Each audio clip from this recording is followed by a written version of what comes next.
नमस्कार दोस्तों, स्वागत है आपका यूट्यूब चैनल एबीटेक में। आज है 17 दिसंबर 2021 और जान लेते हैं आज की महत्वपूर्ण खबरें। सबसे पहले देखिए अपडेट यहाँ पर सीटेट को लेकर के है। लिखा है तकनीकी कारणों की वजह से सीटीटी परीक्षा स्थगित। राजधानी में बृहस्पतिवार को केंद्रीय शिक्षक पात्रता परीक्षा यानी सीटीटी के लिए विभिन्न केंद्रों पर तकनीकी खामियों की वजह से ऑनलाइन परीक्षा का आयोजन नहीं हो सका। इसके बाद केंद्रीय माध्यमिक शिक्षा बोर्ड की ओर से 16 दिसंबर को दूसरी पाली व शुक्रवार को यानी 17 दिसंबर को होने वाली दोनों पालियों की परीक्षा को स्थगित कर दिया गया है। बोर्ड की ओर से जल्द ही परीक्षा की नई तिथि घोषित की जाएगी। जिन अभ्यर्थियों की परीक्षा 20 दिसंबर को होनी है उनकी परीक्षा तिथि में कोई भी बदलाव नहीं किया गया। तो कुल मिलाकर के 16 दिसंबर की शाम मीटिंग की परीक्षा और 17 दिसंबर को दोनों मीटिंग की परीक्षा स्थगित हो गई है। और बाकी जो अगली परीक्षा तिथि है वो 20 दिसंबर है। 20 दिसंबर को जिसका भी एग्ज़ाम लगा है वो सब लोग एग्ज़ाम देने जाइए। जो परीक्षा कैंसिल हुई है उसकी जो नोटिस है वो बाद में जारी की जाएगी। बात करेंगे यूपीटीटी के बारे में। देखिए यहाँ पर अपडेट है कि यूपीटीटी जल्द कराने के लिए सचिव को सौंपा ज्ञापन। उत्तर प्रदेश पात्रता शिक्षक परीक्षा यूपीटीटी 2021 का आयोजन शीघ्र कराया जाने की मांग को लेकर के अभ्यर्थियों ने बृहस्पतिवार को सचिव परीक्षा न्याय प्राधिकारी कार्यालय को ज्ञापन सौंपा। अभ्यर्थियों ने कहा कि गत 6 दिसंबर को सचिव ने आश्वासन दिया था कि एक सप्ताह में परीक्षा की तिथि घोषित कर दी जाएगी, लेकिन अब तक कुछ भी नहीं हुआ। उन्होंने परीक्षा तिथि शीघ्र घोषित करने की मांग की। ज्ञापन देने वालों में कई सारे अभ्यर्थी थे, नाम स्क्रीन पर देख सकते हैं। तो कुल मिलाकर के अब फिर से अभ्यर्थी गए थे पीएनपी और वहां पर ये मांग की कि जल्द से जल्द इसकी जो डेट है वो जारी की जाए। वहीं पर बात करेंगे यूपीपीएससी की। देखिए लिखा है गलतियों की अनदेखी कर अभ्यर्थियों को कराया क्वालिफाई। एपीएस भर्ती 2013 में अभ्यर्थियों ने लगाया धांधली का आरोप। सीबीआई जांच की मांग। यूपीपीएससी की जांच रिपोर्ट को बनाया आधार। अपर निजी सचिव भर्ती 2013 में भी अभ्यर्थियों को अनावश्यक लाभ देकर के कंप्यूटर टेस्ट के लिए क्वालिफाई कराए जाने का मामला सामने आया है। उत्तर प्रदेश लोक सेवा आयोग की अपनी ही जांच रिपोर्ट में ये बात कही गई है कि 226 अभ्यर्थियों को कंप्यूटर टेस्ट के लिए क्वालिफाई कराया गया, जो आयोग के निर्णय के विरुद्ध था। इस रिपोर्ट के आधार पर प्रतियोगी छात्रों ने मुख्यमंत्री को पत्र लिख करके एपीएस भर्ती 2013 की सीबीआई जांच कराने की मांग की है। तो कुल मिलाकर के बहुत सारी खामियां निकल करके आ रही है यूपीपीएससी की भर्तियों में। लगातार आप लोगों के समाचार पत्रों के माध्यम से सूचना मिल रही है। यहाँ पर भी देख सकते हैं लिखा है कहीं गलत तो कहीं जारी ही नहीं हुई उत्तर कुंजी। प्रतियोगी परीक्षाओं में उत्तर कुंजी को लेकर के भी विवाद लगातार बढ़ता जा रहा है। एक तरफ उच्चतर शिक्षा सेवा आयोग ने असिस्टेंट प्रोफेसर भर्ती परीक्षा के तहत कई विषयों की गलत उत्तर कुंजी जारी कर दी, तो दूसरी ओर उत्तर प्रदेश लोक सेवा आयोग ने पीसीएस, आरओ, एआरओ जैसी बड़ी भर्ती परीक्षाओं के लिए जो अंतिम उत्तर कुंजी है वो जारी ही नहीं की। ठीक है, तो इस तरीके से यहाँ पर कई सारे मामले लगातार निकल करके आ रहे हैं। बात करेंगे यूपीटेट पेपर लीक के बारे में। आप लोग जानते हैं यूपीटेट पेपर लीक का मामला कितना गरमाया, और अब इसके जो मास्टरमाइंड है यानी जो मेन सरगना है जिसने पेपर लीक वास्तव में किया था, ठीक है, तो उसको पकड़ा गया है। और यहाँ पर देखिए लिखा है कि राहुल के बैंक खातों की होगी जांच। यही मास्टरमाइंड था और इसके बैंक खातों की जांच होगी। लिखा है सहायक अध्यापक पात्रता परीक्षा टीटी का पेपर लीक मामले में वांछित चल रहे मास्टरमाइंड राहुल मिश्रा के बैंक खातों की भी जांच होगी। प्रारंभिक छानबीन में उसके पास कई बैंक खाते होने और उससे करोड़ों रुपए के लेन देन की जानकारी मिली है। इसी आधार पर स्पेशल टास्क फोर्स यानी एसटीएफ की टीम अब बैंक अधिकारियों की मदद से उसके खातों की जांच करवाएगी, ताकि उसके आय के स्रोत का पता लगाते हुए कड़ी कार्रवाई की जा सके, जिसका लाभ वो गलत काम के लिए उठाता है। राहुल के साथ ही उसके मददगार साथी अनुराग की भी तलाश तेज कर दी गई है।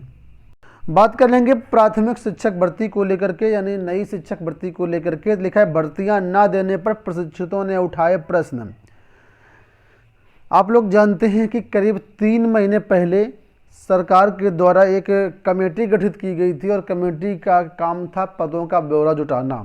3 महीने से ज़्यादा समय हो चुका है, लेकिन अभी तक जो कमेटी की रिपोर्ट है वो सार्वजनिक नहीं हो पाई है।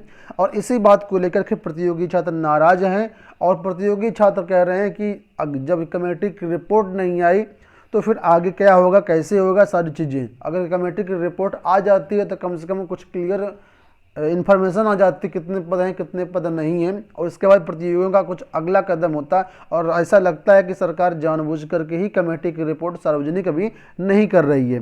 देखिए यहाँ पर सारा कुछ दिया गया है कि यहाँ से देखिए आप लोग, पिछले दिनों सरकार ने नई भर्ती निकालने के लिए विद्यार्थी और शिक्षक के अनुपात में शिक्षक पदों का आकलन करने के लिए 3 सदस्यीय समिति बनाई थी। इसमें राजस्व परिषद के अध्यक्ष, महानिदेशक स्कूली शिक्षा और सचिव बेसिक शिक्षा परिषद शामिल थे।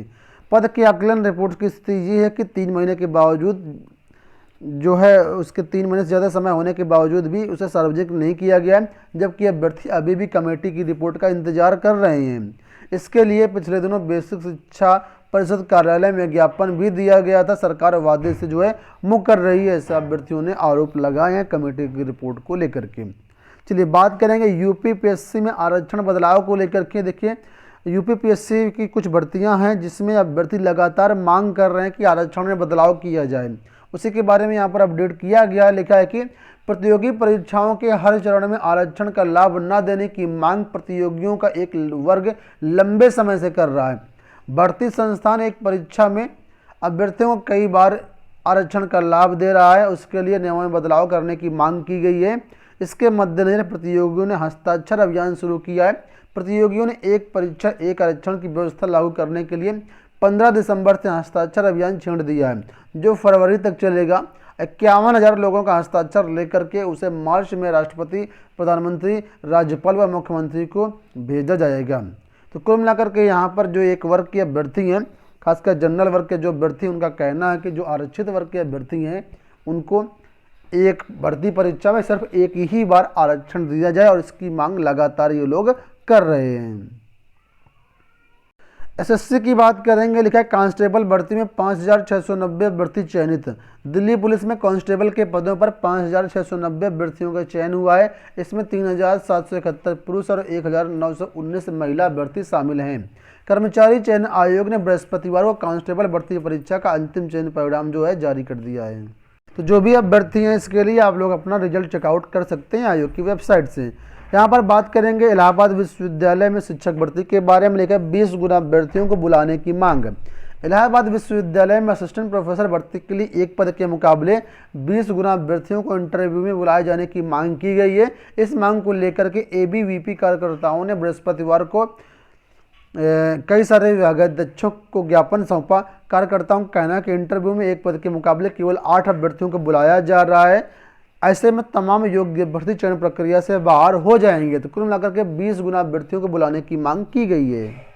उत्तर प्रदेश सरकार की तरफ से एक बड़ा बदलाव यहाँ पर किया जा रहा है। देखिए लिखा है लड़कियों की शादी की उम्र बढ़ाने के प्रस्ताव पर लगी कैबिनेट की मुहर। अभी तक लड़कियों की शादी की उम्र जो है 18 वर्ष है, लेकिन अब इसको 21 वर्ष किया जा रहा है। इस पर कैबिनेट की जो है मुहर लग चुकी है। देखिए क्यों जरूरी है बदलाव, तो यूनिसेफ की एक रिपोर्ट है, उसके अनुसार यहाँ पर यह डाटा दिया गया है कि 18 साल से कम उम्र में लड़कियों की शादी हो जाती है। 15 लाख लड़कियों का यहाँ पर डाटा भी दिया गया है। सेंसस रजिस्ट्रार जनरल के मुताबिक देश में 18 से 21 साल के बीच विवाह करने वाली युवतियों की संख्या करीब 16 करोड़ है। ठीक है, और यहाँ पर कुछ अन्य भी चीज़ें दी गई। कब कब देखिए जो डेट है बढ़ाई गई। 1927 से पहले 12 वर्ष थी शादी की उम्र, 1929 में 14 वर्ष की गई, 1978 में 18 वर्ष की गई, 2006 में 18 वर्ष बाल विवाह कानून रोकथाम पर लगा, और 2021-22 में इसको 21 वर्ष किए जाने की प्रक्रिया चल रही है। तो कुल मिलाकर के यहाँ पर काफ़ी कुछ अच्छी जानकारी दी गई है। अगर आप जीएस के बारे में कुछ अच्छी चीज़ें जानना चाहते हैं तो उसको जरूर पढ़िएगा। चलिए ये बात हो गई आज की सारी अपडेट। आशा करते हैं वीडियो पसंद आया होगा। इस वीडियो में इतना ही, धन्यवाद।